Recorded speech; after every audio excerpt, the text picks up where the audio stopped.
સાવરકુંડલા શહેરના ફ્રેન્ડ સોસાયટીમાં ઘરકંકાસના ઝઘડાની વાતમાં મહિલા મીનાબેનની તીક્ષ્ણ હથિયાર વડે ક્રૂરતાપૂર્વક હત્યા નિપજાવવામાં આવી હતી। તેમના પુત્રએ પોલીસને જાણ કરતા ગત રાત્રિથી સવાર સુધી એફએસએલ અને પોલીસ દ્વારા તપાસ કરી હત્યાનો ભેદ ઉકેલાયો હતો। હત્યામાં વપરાયેલ સાધનો સહિત આ બંને મહિલાઓની પોલીસે ધરપકડ કરી વધુ તપાસ હાથ ધરી છે।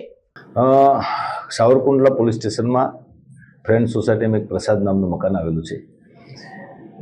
એ મકાનમાં એક બેન બીનાબેન જિગ્નેશભાઈ શિવશંકરભાઈ, જેઓની ઉંમર 52 વર્ષની છે, તેઓના શરીરે અજાણ્યા ઈસમોએ તીક્ષ્ણ હથિયાર વડે માથાના ભાગે, ડોકીના ભાગે ગંભીર ઇજાઓ કરેલી અને જેને કારણે મરણ ગયેલ।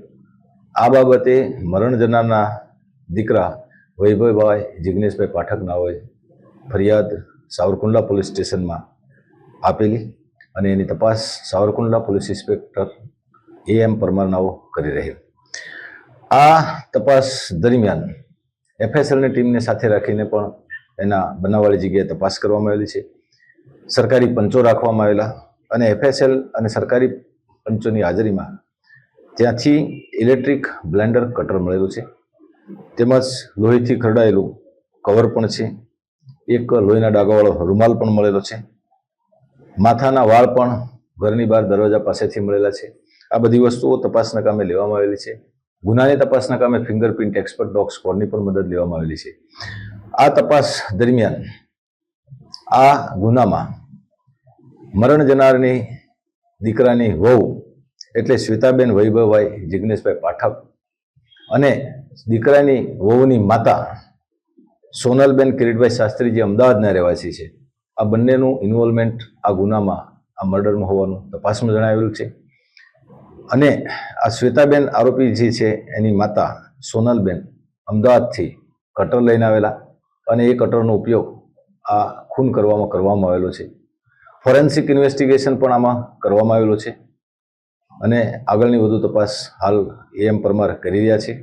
લો પોઈન્ટ ઓફ ઇન્વેસ્ટિગેશન એવિડન્સ કલેક્શનની બાબતમાં કરવામાં આવશે અને હાલ પૂરતી આ હકીકત છે।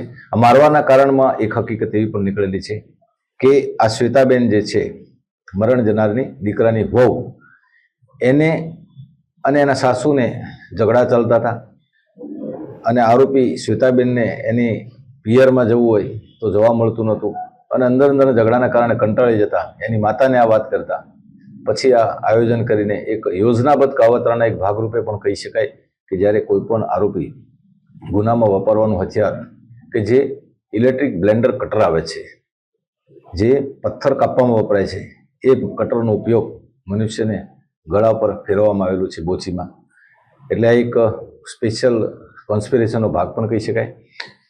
ચાલુ તપાસ દરમિયાન જે પ્રમાણે એવિડન્સ મળશે, જે પુરાવો મળશે, એ પ્રમાણે નવી કલમોનો ઉમેરો નામદાર કોર્ટમાં કરવામાં આવે છે।